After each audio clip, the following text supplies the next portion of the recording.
این از جمله وصیت‌های لقمان هست، پیامبر الهی به فرزندش، و این وصیتی است برای همه مسلمان ها. و اذ قال لقمان لابنه، وقتی که لقمان به فرزندش گفت و هو یعظه یا بنی لا تشرک بالله، ای فرزندم به الله شرک نیار، ان الشرک لظلم عظیم، شرک بزرگترین ظلمی است که انسان میتواند به خود انجام بدهد. بعد از اون چی میگه؟ ووصینا الانسان بوالدیه حملته امه وهنا علی وهن، و ما وصیت کردیم انسان رو که به والدینش چی کنه؟ نیکی بکنه. امش، مادرش، که او را با ناتوانی روی ناتوانی حمل کرد، مدت حملی که در شکم مادر هست. و فصاله فی عامین، تا اینکه جدایی از شیرش تا 2 سال طول میکشه.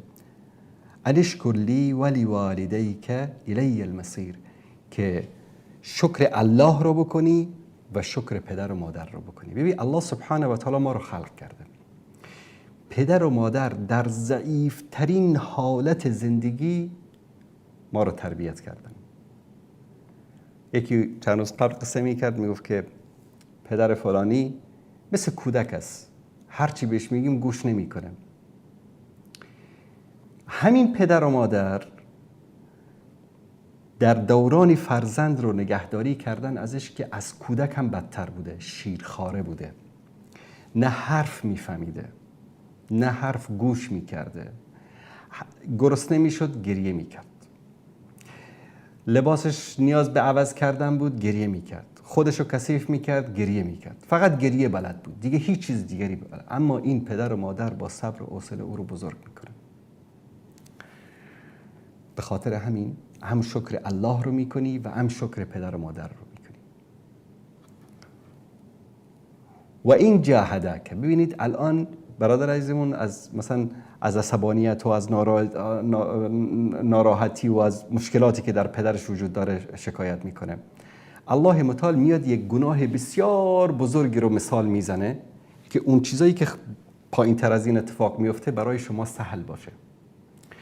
میگه و این جاهدک، اگر پدر و مادرت سعی و تلاش کردن که علی ان تشرک بی ما لیس لک به علم، به تو گفتن که برو مشرک شو، برو به این بت سجده کن، برو خدای دیگری رو در کنار الله سبحانه و تعالی بپرست، تو رو امر به شرک کردن.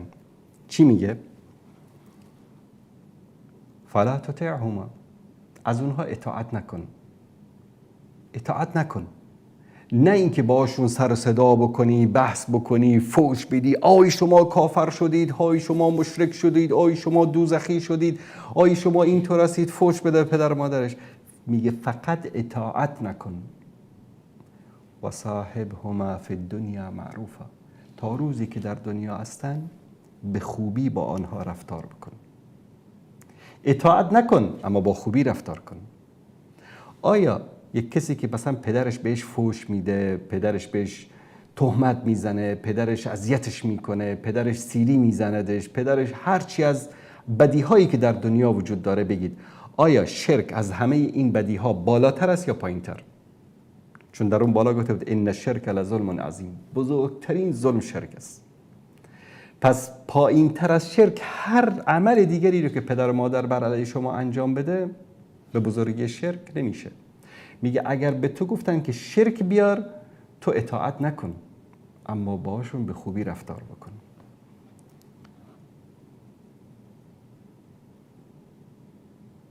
این به این معنی است که بعضی از علما در قضیه رفتار با پدر و مادر میگن که حتی جدال کردن، مثلا پدر تو میگه که این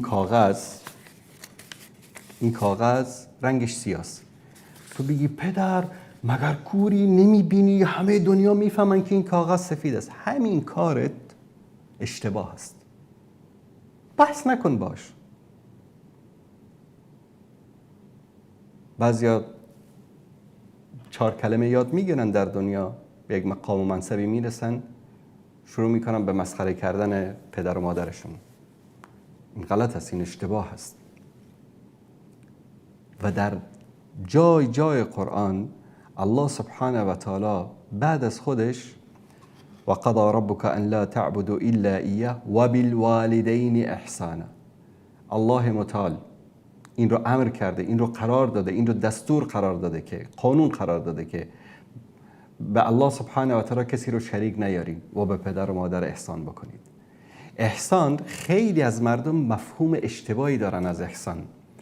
مثلا به پدر مادرش خرچی میده، کمک میکنه، فکر میکنه که احسان کرده. پدرش ازش میخواد که دکتر ببردش، میبره، فکر میکنه احسان کرده.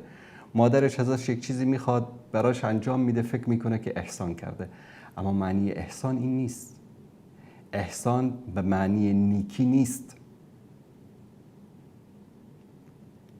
ببینید در قرآن بر الوالدین ذکر شده، احسان ذکر شده و صاحبهما فی الدنیا معروفا ذکر شده. اینا هر کدومش معانی خاصی رو دارن. همیشه بدید ملاها، دعوتگران به والدینتون نیکی بکنید، خداوند گفته و بالوالدین احسانا. احسان فکر نمی کنم کسی تا حالا معنی احسان رو دقیقاً به شما گفته باشه. در حدیث جبرئیل، وقتی که جبرئیل میپرسه از پیامبر صلی الله علیه و آله و سلم و ما الاحسان، احسان چی است؟ چه جواب میده رسول الله صلی الله علیه و سلم؟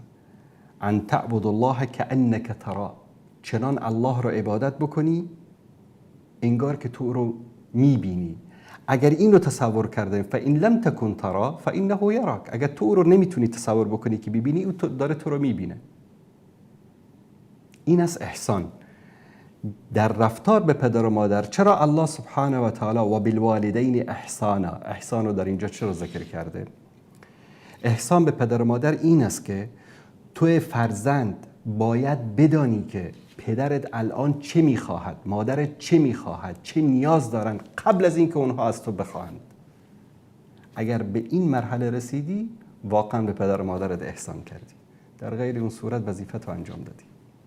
اگر پدرت گفت که کم پول هستم بهم خرجی بده، وظیفت رو انجام دادی، احسان نکردی. احسان وقتی است که بدون اینکه بخواد تو بفهمی که اون نیاز داره بهش پول بدی، نه اینکه دستش بدی خارش بکنی، ذلیلش بکنی، خجالت بکشه. طوری بهش پول بدی مثلا در جیبش بگذاری که اصلا متوجه نشه. و با مادرم چنان. این است معنی احسان باقی.